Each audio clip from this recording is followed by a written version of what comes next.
Haleluya, puji Tuhan, shalom dan selamat pagi. Selamat kita bisa berjumpa kembali di dalam kasih Bapa kita Tuhan Yesus Kristus. Kepada Bapak, Ibu, Saudara semua yang saya cintai dan dikasih oleh Tuhan, kita bangun pagi ini untuk mencari Tuhan, membangun hubungan sehat dengan Tuhan. Hati saya haus untuk selalu bersekutu dengan Tuhan. Sebab saya tahu persis dan saya menyadari di luar dan tanpa Tuhan kita tidak mampu, tidak bisa berbuat apa-apa. Tema firman Tuhan pagi ini dengan tema lawan. Nanti saya mau bicara apa yang dimaksud lawan. Kalau ada lawan berarti ada musuh. Firman Tuhan katakan dalam 1 Petrus pasal 5 ayat 8 ada kata lawan, saudara. Nanti kita baca dalam kitab Esra pasal 4 ayat yang pertama itu ada kata lawan. Dan saya berdoa tadi, tema apa Tuhan belum sampaikan? Lawan.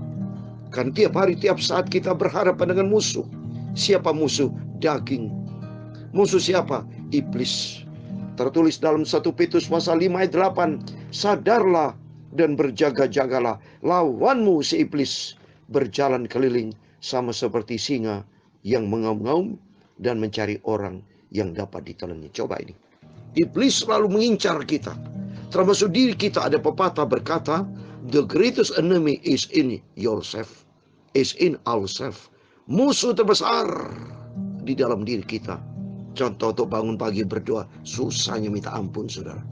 Bapak Ibu rata-rata kalau suruh bangun pagi, maaf aja ya, pasti susah bangun pagi.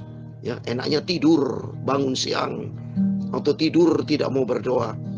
Tidur bangun langsung ya, bekerja berangkat tanpa doa. Tuhan tidak diperlukan lagi. Oleh karena itu melalui firman Tuhan pagi, lawan itu kedagingan, saudara. Nanti kita bahas. Pujian pagi ini saya mau menyanyikan saat indah ku berhadapan dengan Engkau Yesus, memandang wajah-Mu Tuhan Yesus, kekasih jiwaku. Saat indah, haleluya, berhadapan denganmu, amin, haleluya, memandang wajah-Mu Yesus, kekasih jiwaku, amin, haleluya. Di pagi yang indah Bapa, bawa daku erat dalam pelukan-Mu, amin, haleluya. Menikmati kasih dan indahnya hadirat-Mu, amin, haleluya. Hadirat-Mu Tuhan ku rasakan, amin, haleluya. Kekudusan-Mu Bapa penuhiku, amin, haleluya. Ku rindu selalu diam dalam bait-Mu, menikmati kasih, haleluya, anugerah-Mu, amin, haleluya. Saat indah, haleluya, berhadapan dengan-Mu Yesus, haleluya. Mendengar firman-Mu Yesus, kekasih jiwaku, amin, haleluya. Bawalah daku Bapa erat dalam pelukan-Mu, menikmati kasih dan indahnya hadirat-Mu, amin, haleluya. Hadirat-Mu Tuhan ku rasakan, haleluya. Kekudusan-Mu Bapa penuhiku, amin, haleluya. Ku rindu selalu, haleluya, diam dalam bait-Mu, amin, haleluya. Menikmati kasih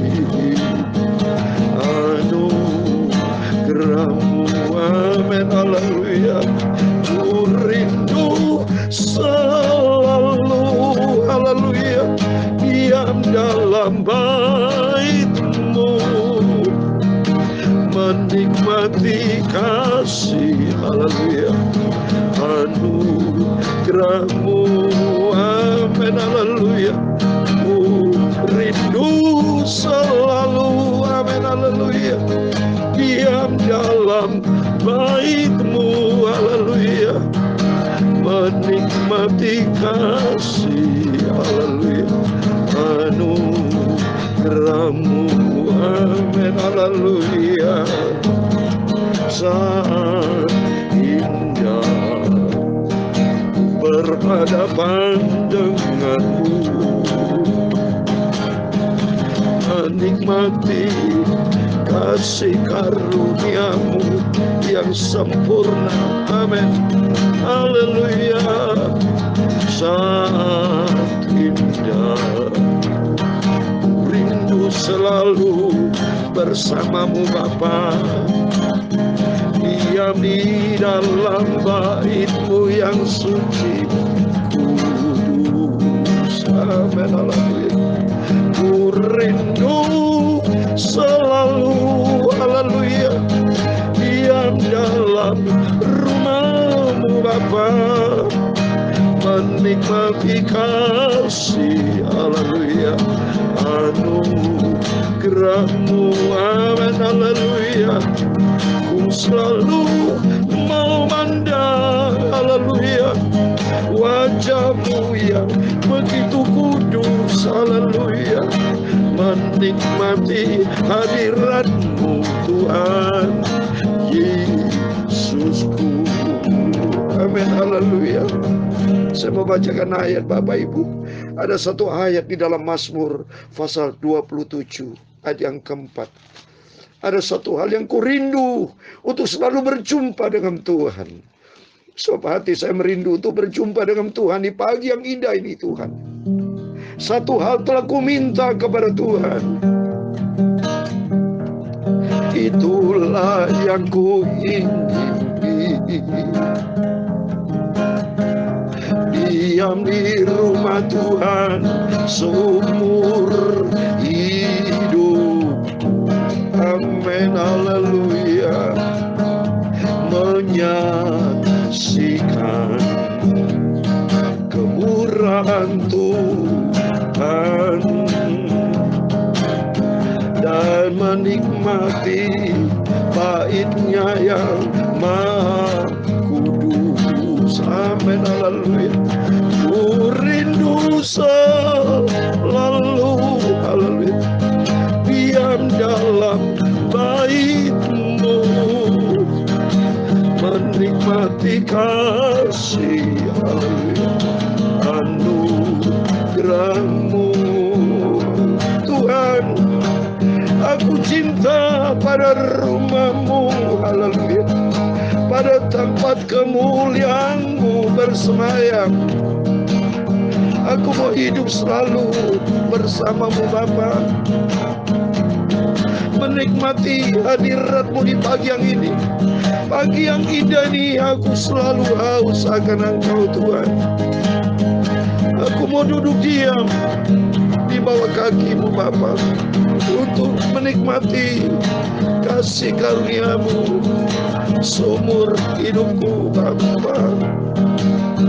Ya Tuhan, punya-Mu lah kebesaran dan kejayaan, kehormatan, kemasyuran, dan keagungan. Ya segala-galanya yang ada di langit dan di bumi. Ya Tuhan, punya-Mu lah kerajaan, dan Engkau yang tertinggi itu melebihi segala-galanya sebagai kepala. Sebab kekayaan dan kemuliaan itu semua berasal daripada-Mu, dan Engkaulah yang berkuasa atas segala-galanya. Dalam tangan-Mu lah kekuatan dan kejayaan, dalam tangan-Mu lah kuasa membesarkan dan mengukuhkan atas segala-galanya. Sekarang ya Allah Bapa, kami bersyukur kepada-Mu dan memuji nama-Mu yang agung itu.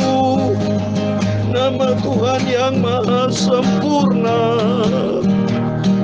Ampunilah dosa kami Bapa, ampuni salah kami Bapa.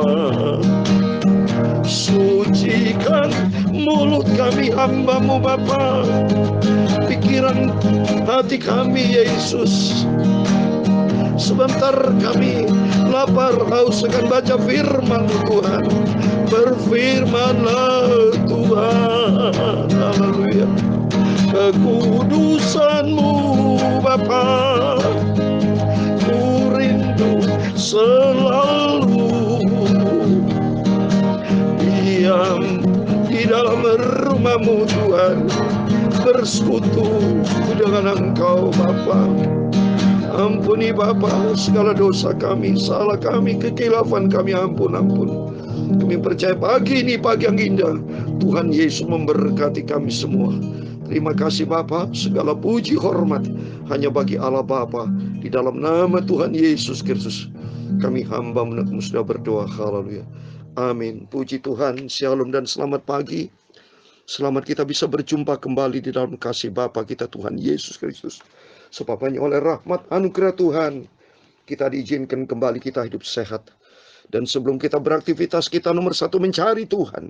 Kita utamakan Tuhan, lawan iblis, lawan. Ini tema firman Tuhan, lawan kedagingan kita, lawan hal yang tidak berkenan di hadapan Tuhan. Tapi kita mau ada di dalam rumah Tuhan. Mari saya mau baca, puji Tuhan saat kita baca Esra pasal yang keempat. Sudah berakhir kemarin pasal 3, sekarang pasal yang keempat ayat 1 sampai 24. Demikian firman Tuhan. Ketika lawan orang Yehuda dan Benyamin mendengar bahwa orang-orang yang pulang dari pembuangan itu sedang membangun bait Allah suci bagi Tuhan Allah Israel, maka mereka mendekati Zerubabel serta para kepala kaum keluarga dan berkata kepada mereka, biarlah kami turut membangun bersama-sama dengan kamu, karena kami pun berbakti kepada Allahmu sama seperti kamu. Lagi pula kami selalu mempersembahkan korban kepadanya sejak zaman Esar Hadon Raja Asyur yang memindahkan kami kemari. Tapi Zerubabel, Yesua, dan para kepala kaum keluarga orang Israel yang lain berkata kepada mereka, bukanlah urusan kita bersama, sehingga kamu dan kami membangun rumah bagi Allah kami, karena kami sendiri yang hendak membangun bagi Tuhan Allah Israel, seperti yang diperintahkan kepada kami oleh Kores, Raja negeri Persia. Maka penduduk negeri itu melemahkan semangat orang-orang Yehuda dan membuat mereka takut membangun. Bahkan selama zaman Kores, Raja negeri Persia, sampai zaman pemerintahan Darius, Raja negeri Persia, mereka menyogok para penasihat untuk melawan orang-orang Yehuda itu dan menggagal rancangan mereka. Pada zaman pemerintahan Ahasveros, pada permulaan pemerintahannya, mereka menulis surat tuduhan terhadap orang-orang yang telah menetap di Yehuda dan di Yerusalem. Dan pada zaman Artasta, ditulislah surat oleh Biliam, Mithredat, dan Tabiel serta rekan-rekan yang lain kepada Artasta, Raja negeri Persia. Naskah surat itu ditulis dalam bahasa Aram dengan terjemahan dalam bahasa Aram. Rehum Bupati dan Simsai Panitera telah menulis surat terhadap Yerusalem kepada Raja Artasta yang isinya sebagai berikut. Pada waktu itu ditulislah surat itu oleh Rehum Bupati dan Simsai Panitera serta rekan-rekan mereka yang lain, para hakim dan penggawa dan pegawai-pegawai orang Persia, orang-orang dari Erek dari Babel serta orang dari Susan, yaitu orang-orang Elam, dan bangsa-bangsa lain yang oleh Asnapar yang agung dan mulia itu dipindahkan dan disuruh menetap di kota Samaria dan di daerah yang lain sebelah barat sungai Efrat.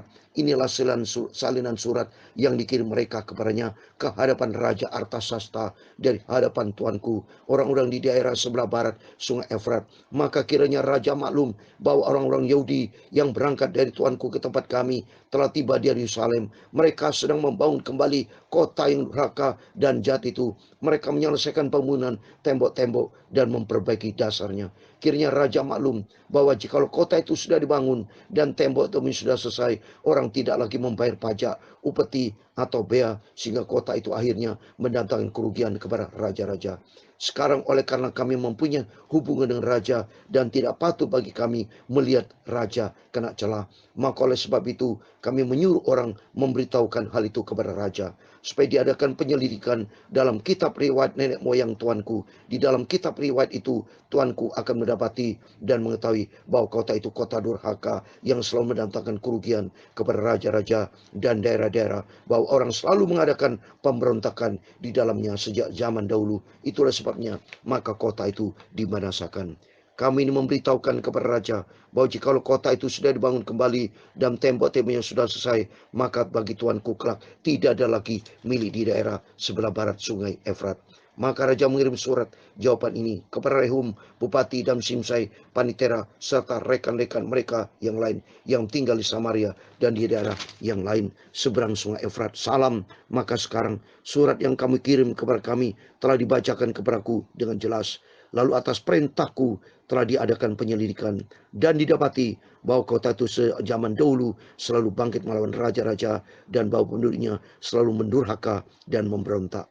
Lagi pula dahulu ada raja-raja yang berkuasa atas Yerusalem yang memerintah seluruh daerah seberang sungai Efrat, dan kepada mereka dibayarlah pajak, upeti, dan bea. Oleh sebab itu keluarkanlah perintah untuk menghentikan orang-orang itu supaya kota itu jangan dibangun kembali sebelum aku mengeluarkan perintah. Dan ingatlah baik-baik supaya jangan kamu perbuat suatu kelalaian dalam perkara ini. Apakah gunanya kerusakan yang menjadi kerugian raja-raja itu bertambah besar? Maka setelah salinan surat Raja Artasasta dibacakan kepada Rehum dan Simsai panitera serta rekan-rekan mereka, berangkatlah mereka dengan segera ke Yerusalem mendapatkan orang-orang Yahudi, dan dengan kekerasan mereka memaksa orang-orang itu menghentikan pekerjaan itu. Ayat 24 yang terakhir. Pada waktu itu terhentilah pekerjaan membangun rumah Allah yang di Yerusalem, dan tetap terhenti sampai tahun yang kedua zaman pemerintahan Darius, raja negeri Persia. Amin. Demikianlah firman Tuhan yang sudah kita baca dan dengar. Kitab Esra pasal 4, 1-24. Di dalam nama Tuhan Yesus Kristus, kepada Bapak, Ibu, Saudara semua bersama saya diberkati Tuhan. Mari kita tetap jaga kesetiaan kita, kecintaan kita kepada Tuhan Yesus, dan ketaatan kita kepada firman Tuhan, sumber segala kehidupan, yaitu Tuhan Yesus Kristus. Tema firman Tuhan pagi ini, lawan. Karena terbukti di sini saudara, tadinya rumah Tuhan mau dibangun di Yerusalem, kan sudah dihancurkan oleh Raja Nebukadnezar. Tapi memang di dalam kehidupan ini saudara, banyak tantangan, hidup banyak perjuangan, banyak lawan-lawan yang menghambat untuk terbentuknya kebenaran rohani. Banyak lawan-lawan untuk menghambat, menantang untuk setiap rumah yang dibangun. Artinya kalau kita mau dekat sama Tuhan, banyak tantangan saudara. Tidak mudah. Ada harga yang harus dibayar. Sudah saya katakan tadi, the greatest enemy is in ourselves. Musuh terbesar dalam kehidupan kita. Rumah Tuhan dalam diri kita. Maunya Tuhan supaya rumah Tuhan yang rusak ini, kita semua jatuh di dalam dosa saudara. Sungguh rusak saudara. Kita kalau suruh berdoa rasanya malas untuk membangun rumah Tuhan. Ini terbukti nyata nih. Coba nih, sudah banyak tantangan, terhentilah pekerjaan membangun rumah Allah. Sampai juga rumah Allah arti membangun kehidupan rohani kita. Kalau kita menuruti daging saudara, tidak mau sembahyang saudara, tidak mau baca firman Tuhan, tidak mau menjadi penurut-penurut perintah Tuhan. Karena musuh terbesar dalam diri kita sendiri maupun eksternal. Sakyus, kalau sudah baca dalam Lukas 19, ingin bertemu dengan Yesus, tapi ternyata dihambat baik oleh orang-orang banyak maupun dirinya pendek. Tetapi karena ada kerinduan dari Sakyus untuk selalu berjumpa dengan Tuhan, dia terjang itu dengan orang banyak, dia naik pohon. Demikian kehidupan kita. Kalau sampai ada saudara menghambat kehidupan rohani, kita lawan daging itu. Seperti tadi firman Tuhan dalam 1 Petrus pasal 5 ayat 9 dikatakan, 1 Petrus 5 ayat 9, lawanlah dia dengan iman yang teguh, sebab kamu tahu bahwa semua saudaramu di seluruh dunia menanggung penderitaan yang sama. Banyak mereka saudara untuk melawan tantangan dalam hidup ini. Baik-baik tantangan lawan internal diri kita maupun eksternal. Eksternal misalnya begini Bapak Ibu, nanti banyak orang-orang yang benci sama kita, tidak suka. Yesus sendiri sampai dibunuh saudara, sampai korban di atas kayu salib. Banyak tantangan. Kita mau beribadah kepada Tuhan, memang banyak tantangan. Membangun rumah Tuhan, banyak tantangan. Ini sudah terbukti saudara. Rumah Tuhan di Yerusalem akan dibangun. Tapi ternyata dihambat, saudara. Iblis tidak tinggal diam. Demikian kehidupan kita. Oleh itu mari kita lawan dengan iman yang teguh. Pentingnya kita mau dekat dengan Tuhan. Kalau kita tidak dekat dengan Tuhan, siapa saudara yang bisa membela kita? Tidak, saudara. Sebab tertulis dalam 2 Timotius pasal 3 ayat 12. Memang setiap orang yang mau hidup beribadah di dalam Kristus Yesus akan berita aniaya. Coba ini. Ini firman Tuhan. Oleh itu mari kata firman Tuhan, lawan dengan iman yang teguh. Iman bicara berkatan firman Tuhan. Maka pentingnya Bapak Ibu, kita ada firman Allah pagi malam. Termasuk kita mendengar dari hamba-hamba Tuhan. Mari kita dengarkan dengan sungguh-sungguh.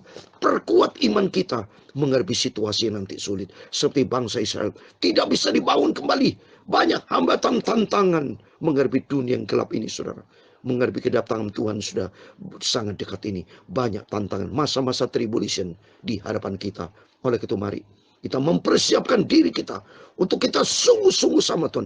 Perdalam dengan firman Tuhan. Supaya kita punya kekuatan iman. Lawan dengan iman yang teguh. Kita mau bergaul karib dengan Tuhan. Biar di pagi ini jadikan saat yang indah. Kita mau selalu berjumpa dengan Tuhan Yesus.